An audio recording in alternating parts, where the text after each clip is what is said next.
Halo wapenzi wafuasi wa Teacher Cholo Master.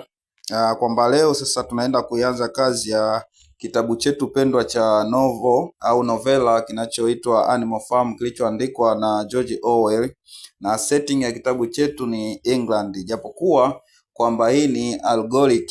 Kwa hiyo tukiongelea hivyo, manake tunazungumzia kwamba ni kazi ya sanaa ambayo inazungumzia ukweli. Na hapa katika kitabu chetu wahusika wa hiki kitabu kwamba mwandishi George Orwell amewachanganya binadamu na pamoja na wanyama. Kwa hiyo kwamba hapa kuna wanyama nao wametumika. Na katika kazi ya sanaa kwamba muda mwingine mwandishi analazimika kutotumia wahusika binadamu ili kuficha ukweli wa mambo, kuzuia chuki na taharuki, vitu kama hivyo. Kwa hiyo yote kwa yote, ili mradi ujumbe upate kufika. Na kazi ya sanaa ambayo inatumia wanyama inajulikana kama fable. Kwa hiyo hapa kwamba mwandishi amechanganya wahusika binadamu na wanyama, na ili upate kuelewa vizuri inabidi upitie utangulizi. Nimejaribu kuelezea kwamba ili ukielewa hiki kitabu kwamba kitabu kimebeba historia. Kwa hiyo fuatilia hapo, kuna video ya awali ambayo inaitwa utangulizi. Kwa hiyo leo tunaenda kukianza kitabu rasmi. Kwa hiyo naomba ufuatilie. Haya, tunaanza kama ifuatavyo.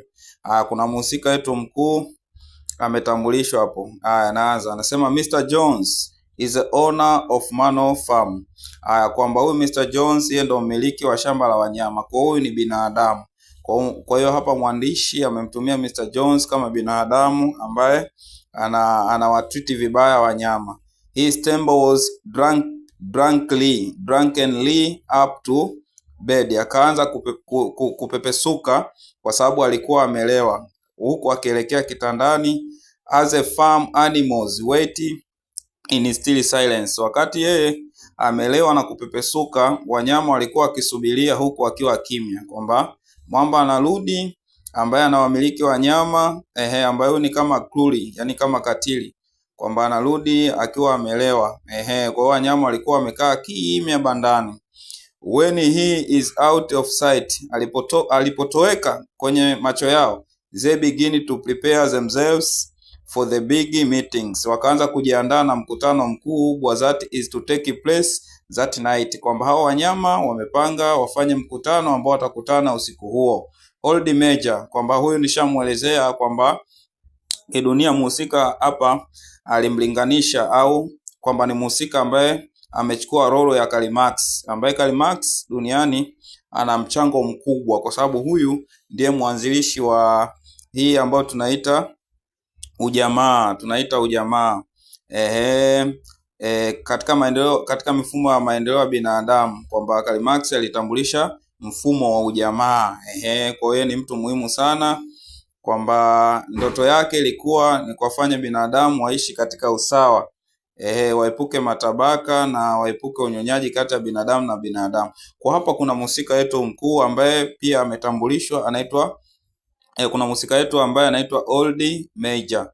Kwa hiyo Old Major yeye anawakilisha ni mzee na mtu mwenye busara, mzee na mhusika mwenye busara, lakini huyu ni mnyama, ni mzee na mhusika mwenye busara, ambaye yeye ana busara, anataka aiwakilishe kwa wanyama wengine, kwa sababu yeye kaishi miaka mingi, kaona vitu vingi. Kwa hiyo ana vitu vingi, anataka awaelezee wanyama ili wapate kuvijua, nao wavisambaze kwa vizazi vijavyo, kwa sababu yeye umri wake wa kuishi unakaribia kumalizika.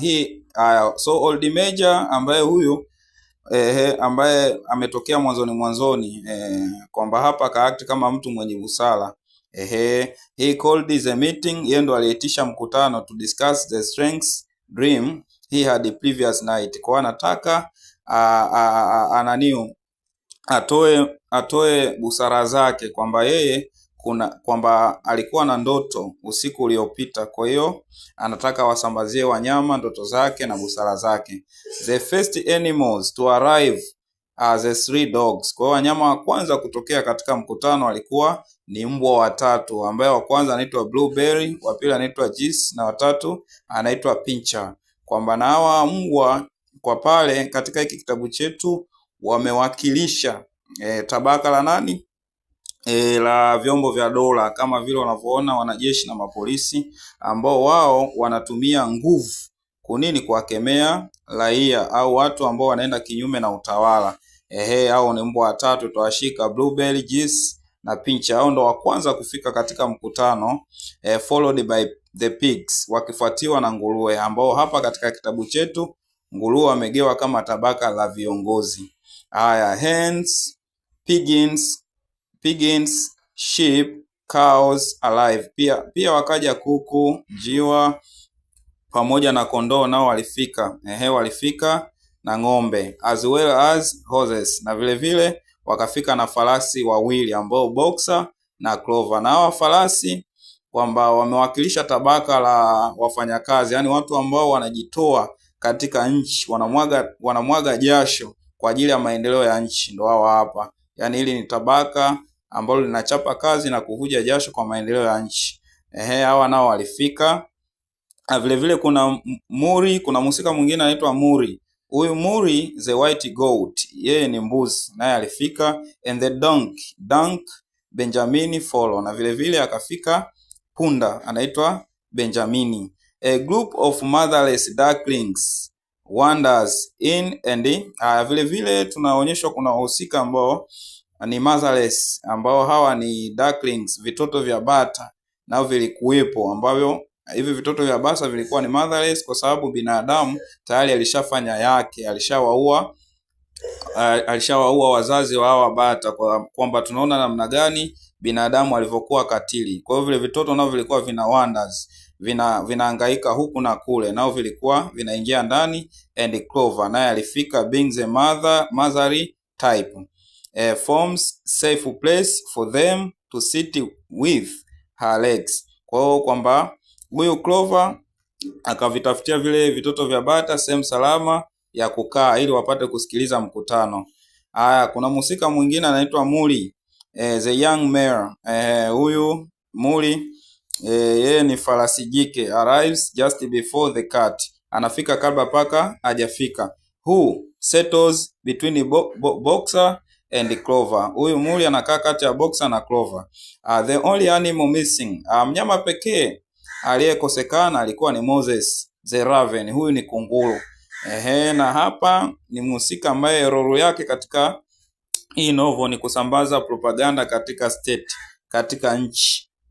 Anasambaza propaganda, lakini tunamuona kwenye mambo muhimu kama vile mkutano hayupo, lakini baadaye yuko vizuri katika kusambaza propaganda, na anapiga kasumba tu. Who is sleeping on the perch behind the barn door. Alikuwa alishalala huko, kwa hiyo kwamba huu mkutano haujamkuta. Haya, the old major,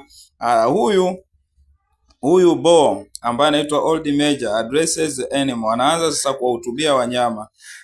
Anaanza kuwahutubia wanyama kwa sababu ni amechorwa kama mtu mwenye busara, calling them comrades, akaanza kuwaita wanyama comrades. Kwamba hapa sasa huyu Old Major kama nilivyokuambia anawakilisha mtu mashuhuri, socialist mashuhuri anaitwa Karl Marx, kama ni mtu mwenye mawazo mazuri ya kusambaza kwa watu, waishi kwa usawa na waepuke unyonyaji. Akaanza kuwaita wanyama wenzie comrades, akimaanisha ni kama ndugu, ni ndugu wa ndani kabisa. He explains that because he is getting old and may die soon. Kwa hiyo wakati anaanza kuwahutubia kwenye mkutano akawaambia kwamba mimi nazeeka, kwa sababu kwa wanyama yeye alikuwa na 12 years, alikuwa na miaka 20, kwamba yeye atakufa muda si mrefu. Kwa hiyo hivyo basi anataka asambaze busara zake kwa wanyama wenzie, vitu kama hivyo. Haya, anaendelea kusema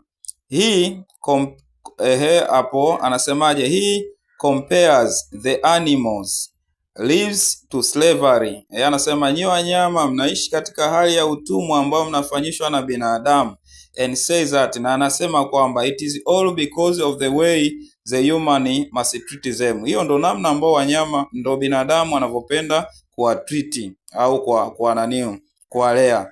Old Major shares a dream he had of the world in which animals are free. Anasema nimeota kwamba nina ndoto kwamba ipo siku wanyama mtakuwa free, huru, happy, mtakuwa na furaha, well fed, mtalishwa vizuri, and treat with dignity, na mtalelewa katika hutu.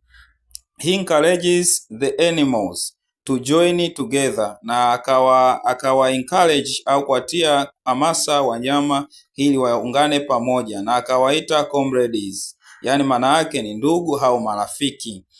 Na akawaambia nyinyi inabidi muwe against the humans, muwe kinyume na binadamu, yani mumpinge, and to start the rebellion, na muanzishe uhasi, yani tumpinge binadamu na kumuondoa madarakani kwa sababu binadamu sio mzuri. The major tells the animals that, huyu nguruwe poli anaanza kuambia wanyama kwamba anyone who walks on two legs is an enemy. Kwa hiyo haya, kuanzia leo sasa hapa tunaweka msimamo wetu, yoyote yule ambaye anatembea kwa miguu miwili, huyo ni adui yetu. Kwa hiyo hapa anamaanisha kwamba binadamu anatembea kwa miguu miwili, kwa hiyo wanyama, binadamu ni adui yao. And those with four legs, na wakasema na wale wote wanaotembea kwa miguu minne, yani akimaanisha wanyama kama vile ng'ombe, nguruwe, mbuzi na kadhalika, hawa ni marafiki. Wings, au yoyote ambaye atakuwa na mabawa are friends. Kwa hapo akajiwekea msimamo kwamba yoyote atakayetembea kwa miguu miwili, two legs, are enemy, ni maadui, na those with four legs, na wale wenye miguu minne, wings au mabawa, are friends. Kwa hiyo anamaanisha ndege na wanyama ni kitu kimoja, na wao watajiita nani? Comrades. Kwamba hii ndio inamaanisha historia ya dunia zamani ilivyokuwa, namna nchi ya Russia ilivyojiondoa kwenye capitalism. Kwa hiyo mfumo wa dunia kipindi hiko ulitawaliwa na capitalism kwenye nchi mbalimbali kama USA, Uingereza, Ufaransa, Ujerumani zilishaingia kwenye capitalism, lakini kwamba Russia ikajitenga kwenye miaka 1917 ikaingia kwenye socialism. Kwa hiyo kwamba Russia walijitenga, kwamba wao walikuwa ni kama kitu kimoja ambao ni macomrade, na wale pale ambao makapitalisti ndo kama binadamu hao ambao ni maadui wa nani? Wa wanyama. Kwa kila mtu aishi kwenye kijiji chake. Yani hii ndo novel ilivyokuwa inalenga. Wanaendelea tena. He also tells them, akaanza kuambia kwamba that they must never be like the humans, kwamba wao hawapaswi kuwa kama binadamu, so they should never live in a house. Kwa hiyo kutokana kwamba wao hawapaswi kumuiga binadamu, yani wajitenge katika mfumo wao, kwamba wasiishi kwenye nyumba, sleep in a bed, wasilale ndani ya vitanda, wear clothes, wasivae nguo, drink alcohol, wasinywe pombe, smoke tobacco, wasivute tumbaku, touch money, wasiguse pesa, engage in any trade or business, wasifanye biashara yoyote, treat another animal in a negative way, au kumtreat mnyama mwingine katika hali mbaya mbaya. Kwa hiyo sasa Old Major teaches the animal song ambao inaitwa Beasts of England. Kwa hiyo Old Major akaanza kuwafundisha wanyama nyimbo ambayo inaitwa Beasts of England, ambao yeye alifundishwa na mama yake. Akawaambia sasa anawafundisha hii nyimbo. Hii ni nyimbo ya ukombozi ambayo inaitwa Beasts of England. Akaanza kuimba Beasts of England, Beasts of Ireland, Beasts of every land and climb.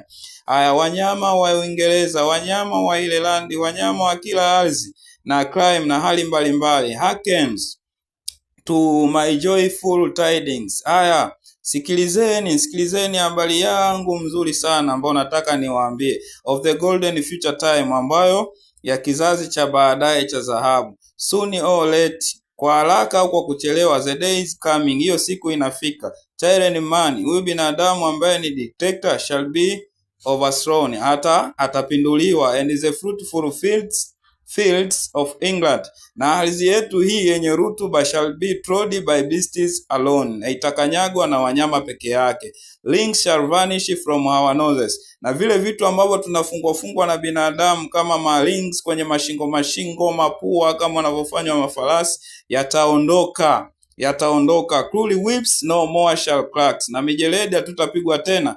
Riches more than mind can pictures, wheat, barley, oats, hay, clove, beans, na mazao yote haya ambayo tunayazalisha sisi na kufaidisha binadamu, shall be ours upon that day, yatakuwa ya kwetu peke yetu hiyo siku ya ukombozi. Bright will shine in the fields of England, na mwanga utaangaza katika ardhi ya England. Pure shall its water be, na maji yatakuwa safi zaidi. Sweeter yet shall blows its breezes on the day that sets us free, katika hiyo siku ambayo sisi tutakuwa huru. For that day we all must labor, though we die before it break. Cows, horses, geese and turkeys all must toil. Kwa hiyo hawa wanyama wote ambao ni ng'ombe, farasi, mabata, mzinga, all must toil, watataabika for freedom's sake, kwa ajili ya kutafuta uhuru. Haya, anasema tena, beasts of England, beasts of Ireland, beasts of every land and climes, wanyama wa Uingereza, wanyama wa Ireland, wanyama wa kila ardhi na hali mbalimbali. Hearkens well, sikilizeni. Spread my tidings, haya sambazeni habari zangu mzuri, of the golden future time, katika kizazi cha baadaye. Kwa kwamba hapo ikapigwa nyimbo ya uhuru ya kuhamasisha watu wawe huru, wawe huru. Haya, kwa hiyo hapo wanyama wakaanza kuimba, they sing and make so much noise, wakaimba na kupiga kelele zaidi, wakawa na bashasha kubwa, hisia kali, wanyama wote, ile nyimbo ikawaingia, wakaanza kupiga kelele kiasi kwamba wakamwamsha miliki wa shamba anaitwa Mr. Jones. He assumes there is a fox, akachukulia kwamba hapo kuna fox ambaye anataka nini, aibe wanyama wake au wale kuku wake. Kwa hiyo hapo akapiga risasi juu, kwa wale wanyama wote wakatoweka na kukimbia. Kwa hiyo hali ilikuwa ni mbaya zaidi. Kwa hadi hapo tunaona hapo chapter yetu imeisha. Kwa mpenzi msikilizaji, usisahau kufuatilia hii page ya Teacher Cholo Master. Subscribe hapo, na utanitafuta kwa namba za simu 0712048782 ili tupate masimulizi zaidi ya vitabu vyetu pendwa. Hivi vitabu ni vipya.